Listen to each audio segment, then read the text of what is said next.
All right, Shalom. First and foremost, I want to give all praises, honor, and glory to Yahweh, Bahasham, Yahweh Shai, Bahasham, Rakha Kodash. Double honors to the elders and the apostles of Great Millstone, and peace and blessings to the elect. And the title of this lesson is An Eye for the Truth. Okay, an eye for the truth. And I was just meditating upon this title, An Eye for the Truth, which is something that, as we always say, it's all about the elect in that sense. That when we push this word and we prophesy and we teach, we're looking to gather the elect from the four corners of the earth. Now, the elect. There's a reason why we always talk about the elect, because you have a lot of individuals that they don't like the term or like to hear talks about the elect, because for them, they want the more the merrier, right? But that's not how the Lord designed this truth. And ultimately, the elect are the ones that are going to have an eye for this truth. And what that means is that of all these different doctrines and all these different philosophies and all these different influences that are out here that can get you to fall out, or to lose your spot, or lose the ability to continue to push the work of the Lord, the elect will stand firm because they have an eye for the truth. They know how to spot the truth, and they know how to spot the lies, because there's a special spirit that the Lord made his elect with. All right, that's why they were preordained from the foundation of the earth, of the world, because when they were created differently than everybody else. So in all their generations, they have a certain for example's sake, a certain elect mark upon them, that whatever generation they come in, they're always going to remain that elect. It doesn't change. It doesn't matter if you come as a Levite and then a Judite and then a Benjamite in a different lifetime. If your spirit has that mark of the elect, it's going to stay that way. Now, I have a priest. I'm going to start off actually with this. I had something else, but the spirit just led me here. And ultimately, the elect are led of the spirit. That's why we call ourselves the hopeful elect, because we know according to the scriptures that there are certain things that the elect of the Lord will be doing. There are certain things that they won't do. Right? So for you to understand the scriptures, right, for the Lord to open up our minds to understand these scriptures and to accept and believe in the doctrine wholeheartedly, that's not for nothing. Because that means that your chances of being of the elect are high if you continue in those ways. Okay, because the scriptures say many are called but few are chosen. So ultimately, you may come into this truth, the actual truth, you believe it, you hear it, you say, yo, this resonates with my spirit. That's how you get the true, sincere brothers and sisters. Those that the truth resonates with their spirit. So they don't need to put on an act for somebody else. And they move the same way they gotta move, the same way you move off camera, the same way you move on camera. Meaning that you don't become a nigga or a demon right when the camera goes off, and then when it comes on, you act like you're this holier than thou Israelite. Because if it resonates with your spirit, then however you move in your regular day-to-day life really won't be that different than how you are in this truth. If you're an honest individual, you're going to be honest in real life, in your day-to-day life, and you're going to be honest in this truth. If you're sincere, guess what? Even when nobody's watching, you're going to be doing things that are benefiting you or helping you grow in the knowledge of Yahweh Ba'ashem Yahweh Shai. You're going to take initiative. You're going to take it upon yourself to deal in the spirit of the Lord. You're not going to need somebody to come and get on you to do something. It's understandable if you're new, right? And you just came into the truth. But even then, you see, because you have some newcomers that make everybody, when they're new to something, makes errors. But sometimes there are people that make a lot of errors, and they may get corrected, you know, a lot of times. And it doesn't always mean that they're just hard-headed or rebels. But sometimes it just means that they want to grow. They're desiring it so much that, you know, they're here, not being a busybody, you know, and not seeking out too much, but they're ready to do what needs to be done. And sometimes that zeal might make them overzealous, and they might end up having to get rebuked and show, no, you don't do it that way, you do it this way. But one thing you can take from that is, hey, at least this individual is willing to do something. You know, they might have done it wrong, and if you correct them and they take heed, you can at least note that, hey, at least they took the initiative to want to do something. Not saying just go out there and start doing whatever you want. Now, this is the book of Revelation, and it's the 14th chapter, I believe, but I'm trying to find, let's see. Oh, Salakia, Revelation 14 and... Just give me 1 second. There we go. Revelation 14 and 1. And I looked, and lo, a lamb stood on the Mount Zion, and the lamb represents Yahushua. How do we know that? When you read in the book of Revelation, the 5th chapter, Yahushua is that lamb, that sacrificial lamb that was sacrificed for the sins of the nation of Israel, starting with the elect. There you go with the elect again. And everybody's going to see why the elect are special, especially in the times we're coming into, because the elect are also known as the Lord's chosen, right? The Israel of God, the true worshipers. So when things go down, pursuant to 2 Ezra 16, then shall they be known who are my chosen. And people are going to know even from now, before we get into the kingdom, who the Lord is dealing with. And that's going to be what? His elect.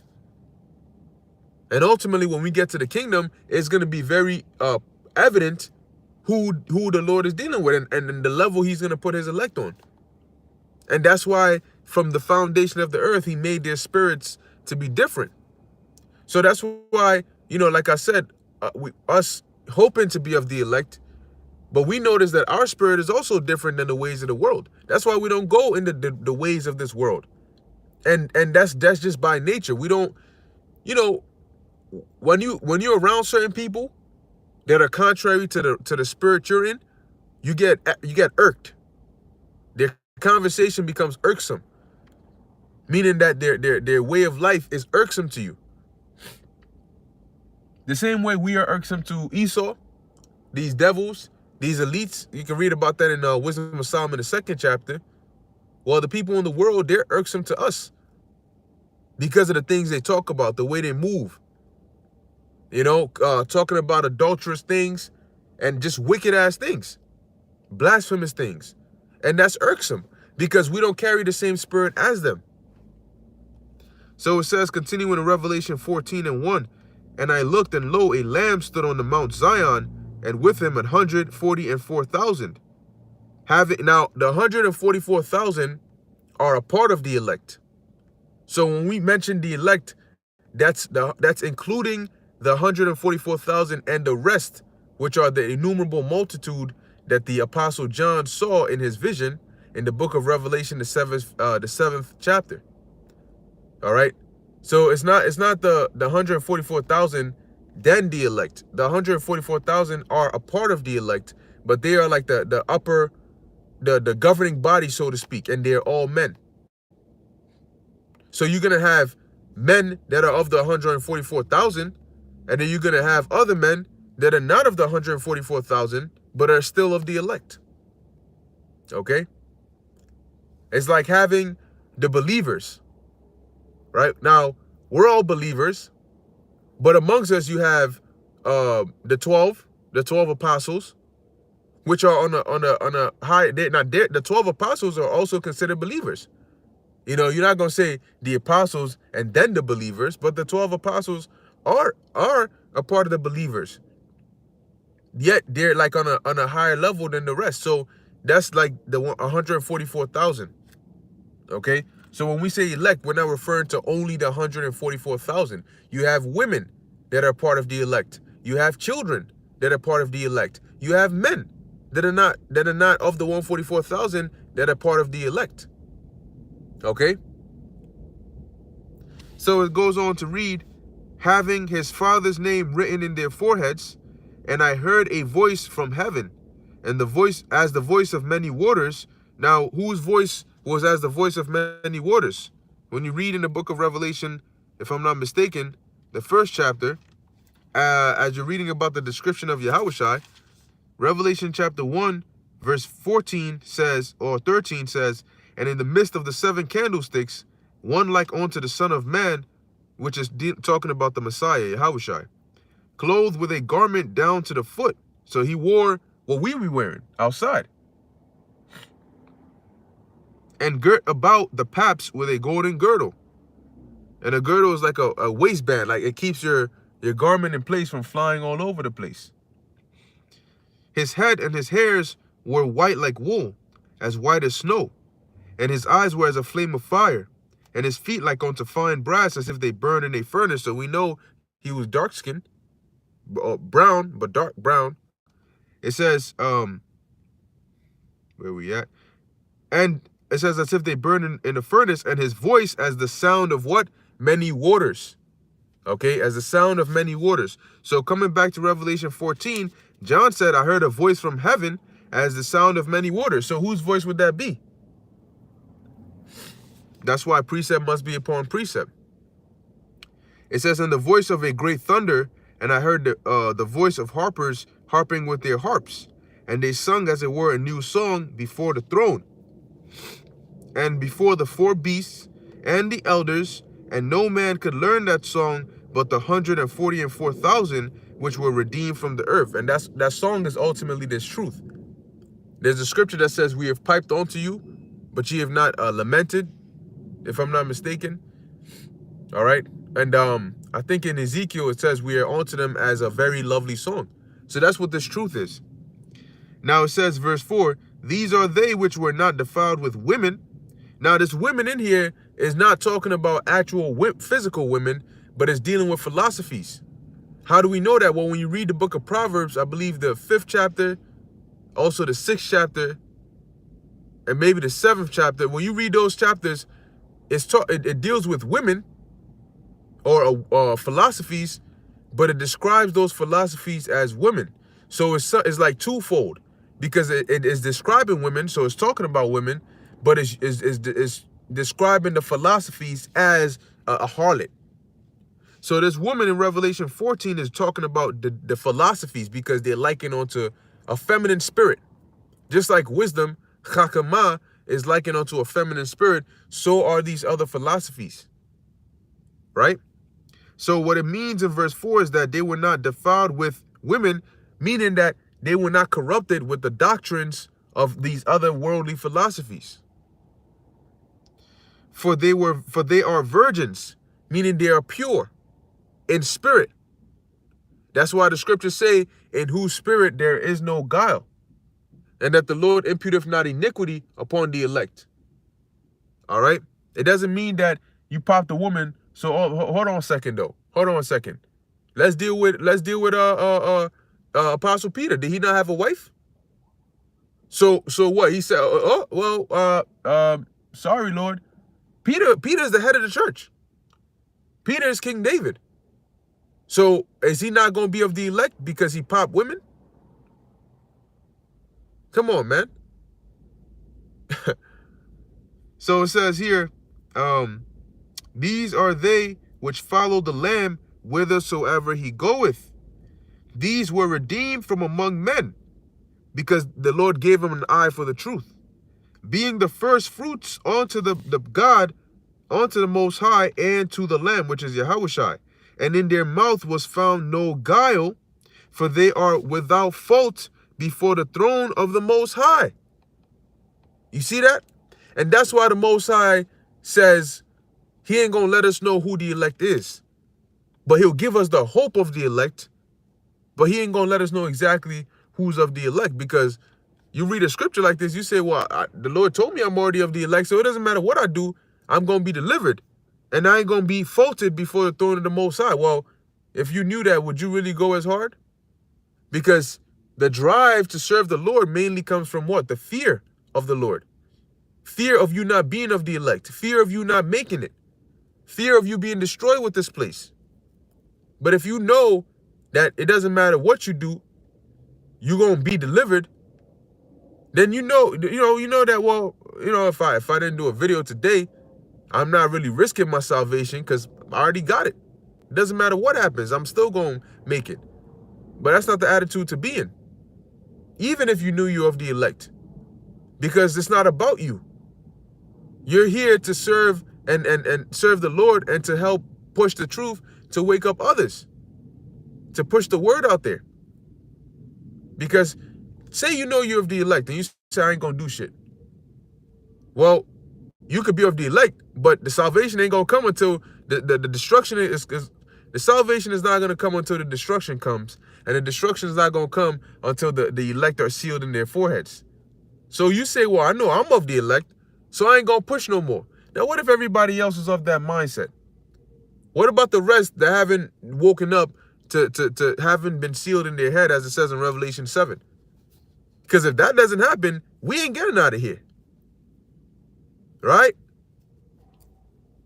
That's right. Con. So now going back to the precept that I actually had here, let me run through a couple of these. This is the book of John, chapter 10, verse 27. It says, my sheep hear my voice, and I know them, and they follow me. Why? Because they've been given an eye for the truth. So they know what the truth is. If somebody comes up saying some bugged out things, see, that's why you got to also read the scriptures. Yeah, you got to watch these videos, but you got to have your scriptures, go into it and read it. Because, yeah, you'll get precepts, you'll get breakdowns, you'll get understanding, but you also got to read the book for yourself. Read the book. Don't make up interpretations, but read the actual book and know the content of the book. So when you watch videos or you come across breakdowns and you get the understanding of what certain things mean, certain things that might not be self-explanatory, you're good. You know what's being spoken about. All right? That way, nobody can just come and deceive you. Oh, did you know that they said that, in the Bible, this is here and this is here? Well, how would you know if you haven't read the book? How do you know that it's actually what they're saying is actually in the Bible? And if somebody just comes up to you telling you the scriptures say this, well, then you got to ask them, if they're a true man of the Lord, they won't have a problem with this. But you got to ask them, can you show me where that is? Can you prove that to me? 1 Thessalonians 5:21. I want to go look at it myself. And if they're a man of the Lord, they won't have a problem with that, because we speak according to the precepts and the ordinance of the Lord. So every time we speak, it's by habit. We bring out a precept to back up what we're saying. So we do that regularly. All right. We do that regularly. So you ain't gonna have, if you ask one of us, oh, well, you said this, but can you show me where that is in the scriptures? We will gladly show you that. You know why? Because where do we get whatever we said? Say we say the MOTB is a charagma, right? We were taught that. So we learned it and we teach it. Now, we didn't just make that up out of thin air. It's in the book. We read the book, well, starting with our elders and apostles, read the book, saw it in there, understood what it was talking about. So when we say it, we're saying it because we got it from the book, right? Through the spirit and power of Yahweh Ba'ashem Yahushai, through our elders and apostles. But where did they come across such content? In the book. So if you ask them, can you prove what you're saying? Well, of course, because I'm going to show you exactly where I got it from. That ain't no problem. All right? That is absolutely no problem. If you're a man of the Lord, you ain't going to have a problem doing that. That's how you're supposed to teach. For precept must be upon precept. Yep. Shalom, shalom. Yahweh Ba'ashem Yahushai Barakatam. This is Chayal. The elect won't have the spirit not to preach the gospel. Exactly.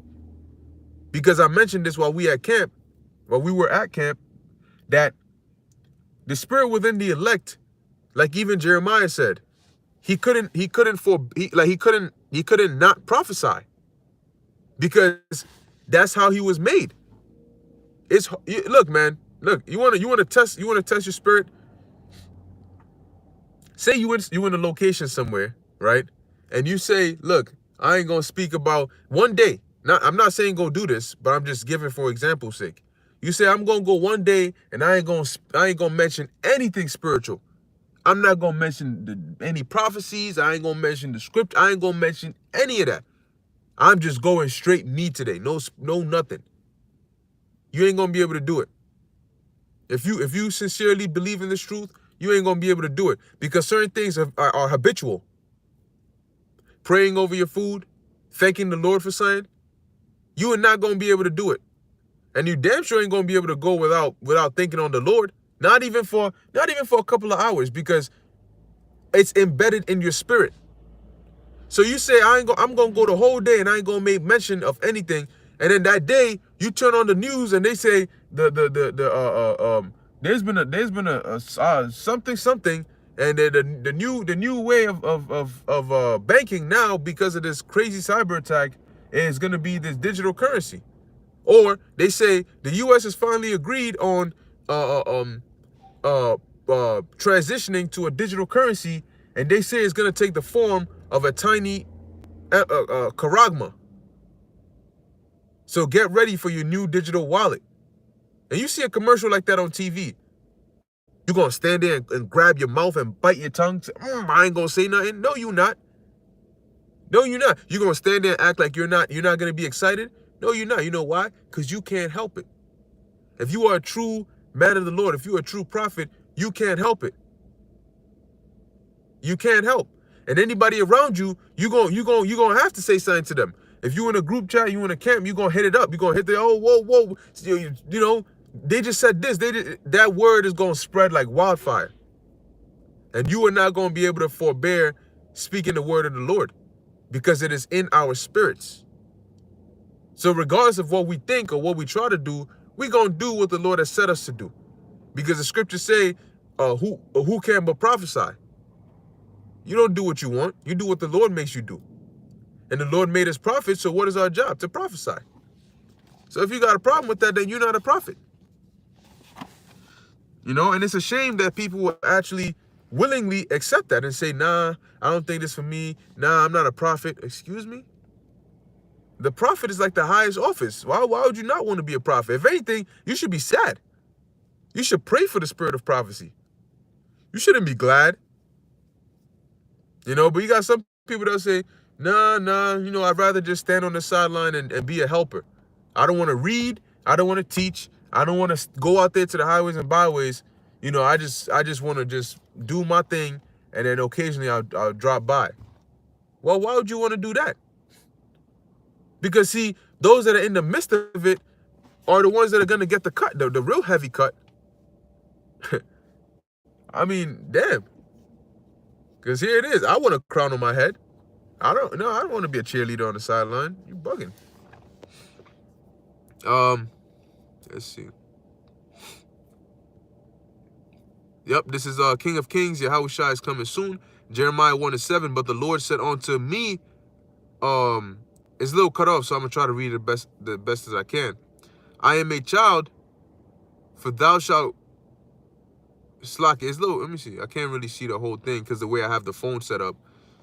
But it says, let me just go to it. Why am I doing this? Let me just go to it. I have a whole book in my hand, and you know, that's why we need these new bodies, man. But anyway, this is Jeremiah chapter King of Kings, Yahushua is coming soon. Jeremiah chapter 1 verse 7. And it's funny because if you notice, every time the Lord gave a commandment to go and speak, and somebody try to make an excuse, you can't give excuses to the Lord, man. What happened when Jonah tried it? What happened when Moses tried it? What happened when Jeremiah tried it? You ain't got no excuses to the Lord, man. This is Jeremiah 1:7. But the Lord said unto me, say not, I am a child, for thou shalt go to all that I shall send thee, and whatsoever I command thee, thou shalt speak. And that's exactly the spirit that we in. And you know what? We ain't got no problem with that. The Lord calls your name. Oh, I need you to, here I am, Lord. What you need? I got you. All right, whatever you need to get done, I got you. Now, this is humble and contrite, 144K, Jeremiah 20:9. Then I said, I will not make mention of him, nor speak any more of his in his name, but his word was in my heart as a burning fire shut up in my bones. You can't pay me $1 million. You can't pay us $1 million. Damn. You can't pay us $1 million to say, look, don't prophesy for 1 week. We're gonna tell you, yo, keep your money. Or if you give me the $1 million, I'm still gonna prophesy, but I don't know if you're getting that money back. You know? Because it's just within us. All right? You get people that get mad. Oh, y'all always doing videos. Y'all always talking about the same thing. Y'all always, hey, do you get mad when you make a gun, right? When these manufacturers make a gun, does anybody complain that the gun is shooting too much? They may say it's too much violence, but if the gun shoots, oh damn, the gun is shooting again?